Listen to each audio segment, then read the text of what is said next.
Assalamualaikum warahmatullahi wabarakatuh. Bismillahirrahmanirrahim. Oke ya, kita akan mempelajari tentang penerapan Pancasila sebagai ideologi di bidang politik hukum, bidang ekonomi, bidang sosial budaya, dan bidang pertahanan dan keamanan. Oke ya. Jadi seperti yang saya katakan sebelumnya, bahwa nilai-nilai Pancasila ini harus dijalankan ya dalam kehidupan bermasyarakat, bernegara. Nah, kita pada bagian pertama kita akan mengenal Pancasila, perwujudan nilai-nilai Pancasila dalam bidang politik dan hukum. Oke ya. Politik, apa sih politik?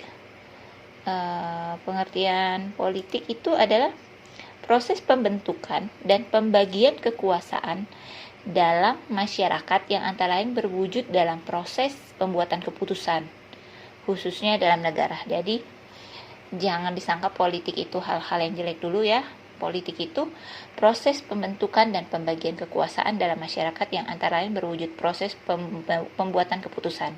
Jadi jangan dianggap politik itu sebagai hal-hal buruk ya. Tanpa sadar kita sebenarnya suka berpolitik ya. Oke. Nah, sedangkan hukum itu seperti kita pelajari, hukum itu bisa juga disebut sebagai suatu aturan yang mengatur masyarakat demi terwujudnya kedamaian dan ketertiban. Ya.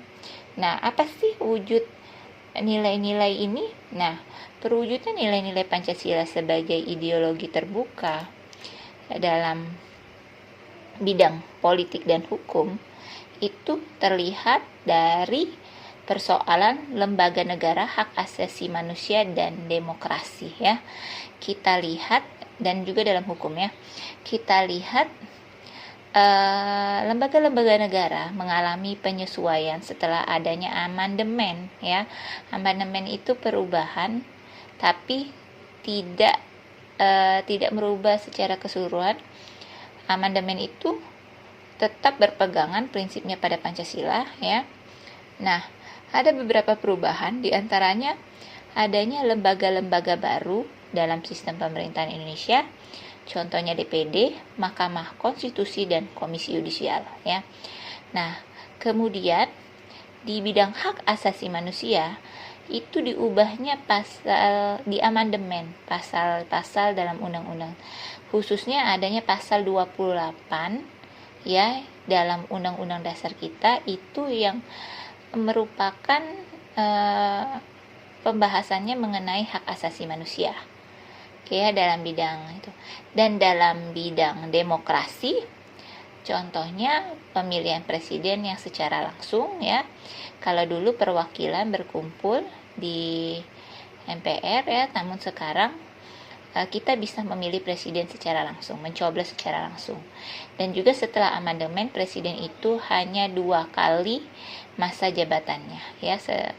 Jadi adanya pembatasan, jadi tidak seperti orde lama di mana presiden itu bisa diangkat terus-menerus. Oke ya, itu adalah penerapan nilai-nilai Pancasila dalam bidang politik dan hukum. Apa sih yang paling dekat kalau di sekolah? Kalau yang paling dekat di sekolah itu contohnya pemilihan ketua OSIS. Nah, pemilihan ketua OSIS sebelum kita pandemi itu dipilih secara langsung oleh kalian ya. Jadi kalian diambil suaranya untuk menentukan siapa ketua OSIS ya. Dalam hal ini ketua OSIS SMP 4 Pangkal Pinang. Oke, itu contoh penerapan Pancasila dalam bidang politik dan hukum. Kemudian dilanjutkan dengan perwujudan Pancasila di dalam bidang ekonomi. Nah, dalam bidang ekonomi ini kalau dulu pasti kita membahas tentang koperasi ya, di mana perekonomian disusun berdasarkan atas asas kekeluargaan. Terus cabang-cabang produksi yang penting bagi negara dan menguasai hajat hidup banyak itu dikuasai oleh negara. Bumi air yang terkandung di dalam Indonesia ini dikuasai oleh negara dan dipergunakan sebesar-besarnya untuk kemakmuran rakyat. Terus perekonomian negara diselenggarakan berdasarkan asas demokrasi ekonomi ya. Nah, sekarang kalau kita lihat dalam perkembangan zaman sekarang ini, jadi nilai-nilai Pancasila itu diterapkan dalam bidang ekonomi, contohnya di mana sekarang itu usaha-usaha menengah, usaha-usaha kecil itu, atau yang suka kita sebut sebagai UMKM itu sekarang itu sepertinya harusnya lebih diperhatikan oleh pemerintah. Dengan apa sih? Dengan dibantu melalui pendanaan. Nah, itu adalah wujud salah satu wujud nilai-nilai Pancasila yang diterapkan, khususnya Pancasila sebagai ideologi terbuka, karena semakin adanya perkembangan zaman, tentu strategi ekonomi akan juga berkembang ya. Nah, kemudian perwujudan nilai-nilai Pancasila dalam bidang sosial budaya. Ya, dalam penilaian sosial budaya, kita ini dihadapkan dengan pengaruh-pengaruh dari luar ya. Dari westernisasi, pengaruh barat, dari pengaruh-pengaruh budaya K-pop juga termasuk. Nah, bagaimana sih sistem nilai-nilai Pancasila ini dapat diterapkan dalam bidang sosial budaya? Tentu bisa ya.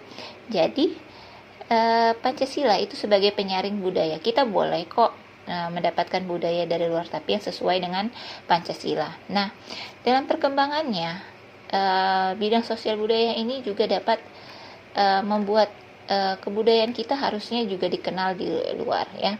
Dan untuk mempertahankan budaya, saya suka sekali dengan ide tari bedinca yang ada versi senamnya. Nah, itu menurut saya kita mencintai budaya kita sendiri, ikut mengembangkan budaya kita sendiri. Nah, inilah yang harusnya ada dalam jiwa-jiwa kita ya. Harusnya kita lebih kreatif lagi dalam mengembangkan bidang kebudayaan. Nah, terus sekarang ini juga kita di masa-masa sekarang pandemi ini juga kita harus memperkuat bidang sosial kita juga, gotong royong, kita bersama-sama saling peduli ya, saling tolong menolong, apalagi di masa yang serba sulit seperti sekarang ya, di mana ekonomi ikut juga berpengaruh. Nah, itu contoh di bidang sosial budaya. Oke ya. Dilanjutkan dengan di bidang pertahanan dan keamanan.